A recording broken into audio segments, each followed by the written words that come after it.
Pada kesempatan kali ini, saya akan menjelaskan secara singkat kasus hukum dagang internasional. Saya mengambil studi kasus tentang sengketa mobil nasional Timor dengan Jepang, Amerika Serikat, dan Uni Eropa.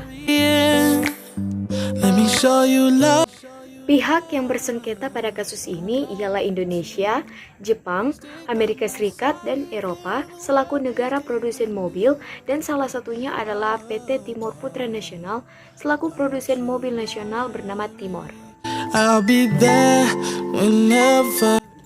Penyelesaian kasus ini ialah ketika Jepang mengadukan Indonesia kepada Badan Penyelesaian Sengketa, yakni World Trade Organization atau WTO, dan kasus ini berakhir dengan keputusan WTO yang menyatakan bahwa Indonesia kalah.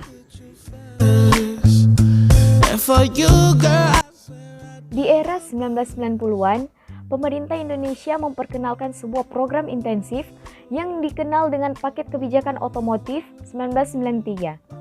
Produsen mobil diperbolehkan memilih kebijakan sendiri atas komponen mana yang akan menggunakan produk lokal dan akan mendapatkan potongan bea masuk atau bahkan dibebaskan dari bea masuk jika berhasil mencapai tingkat kandungan komponen lokal tertentu. Tahun 1996, pemerintah Indonesia memutuskan untuk mempercepat program intensif dengan memperkenalkan program mobil nasional dengan mengatur bahwa untuk mendapatkan pembebasan bea masuk, perusahaan harus mencapai tingkat kandungan lokal sebesar 20% di tahun pertama, 40% di tahun kedua, dan 60% di tahun ketiga. Surat Instruksi Presiden Nomor 2 Tahun 1996 tentang Program Mobil Nasional dikeluarkan untuk memperbaiki sistem deregulasi untuk menyambut adanya pasar bebas tahun 2003.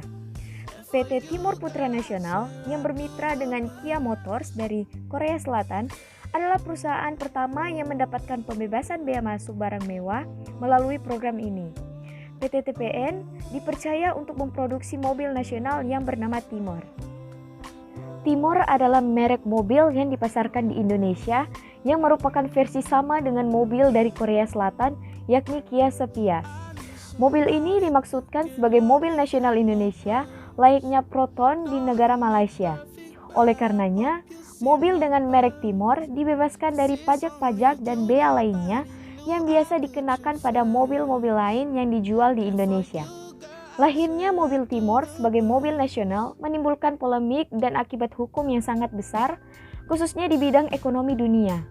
Timor memperoleh banyak kemudahan dan perlakuan khusus atau istimewa. Hal ini terlihat dari sikap pemerintah yang memaksakan untuk mengeluarkan berbagai peraturan dan kebijakan yang sesungguhnya merusak tatanan mekanisme pasar. Kerjasama yang dilakukan oleh Indonesia dengan Korean International Automotive atau KIA dinilai sebagai bentuk diskriminasi hukum di bidang perekonomian dunia.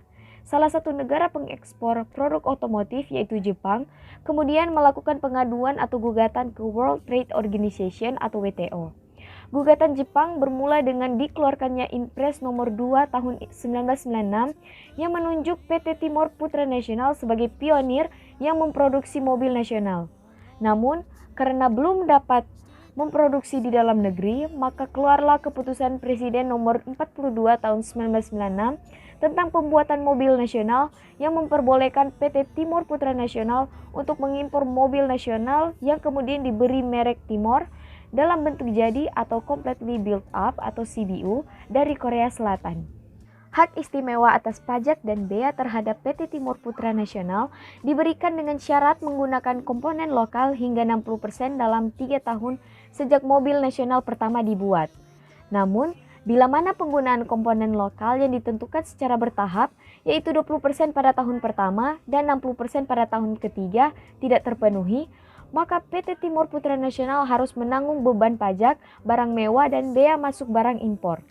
Namun, mengenai komponen yang menjadi syarat utama agaknya diabaikan, sebab pada faktanya Timor masuk ke Indonesia dalam bentuk jadi dari Korea Selatan tanpa bea masuk apapun, termasuk biaya pelabuhan dan lainnya. Hal ini mendatangkan reaksi dari beberapa pihak yaitu Jepang, Amerika, dan beberapa negara Eropa. Namun, Jepanglah yang paling berusaha keras karena mempunyai kepentingan kuat dalam industri otomotifnya yang telah menguasai hampir 90% pangsa mobil di Indonesia. Reaksi lain dari Amerika dan beberapa negara Eropa gelisah karena mereka berencana menanamkan investasi dalam industri otomotif di Indonesia. Akhirnya, terjadi dialog antara Jepang dengan pemerintah Indonesia, namun tidak menghasilkan kesepakatan apapun. Kemudian, tindakan lanjutan dari Jepang yaitu melalui Wakil Menteri Perdagangan Internasional dan Industri menyatakan bahwa mereka akan membawa masalah ini ke WTO. Pada 4 Oktober 1996, pemerintah Jepang resmi mengadukan Indonesia ke WTO yang didasarkan pada pasal 22 ayat 1 GATT. Inti dari pengaduan Jepang adalah ingin agar masalah sengketa dagangnya dengan Indonesia diselesaikan sesuai dengan kesepakatan perdagangan multilateral sesuai dengan ketentuan yang tercantum dalam WTO, bahwa jika dalam tempo 5 sampai dengan 6 bulan setelah pengaduan ke WTO belum dapat diselesaikan, maka Jepang akan membawa perkara tersebut ke tingkat yang lebih tinggi.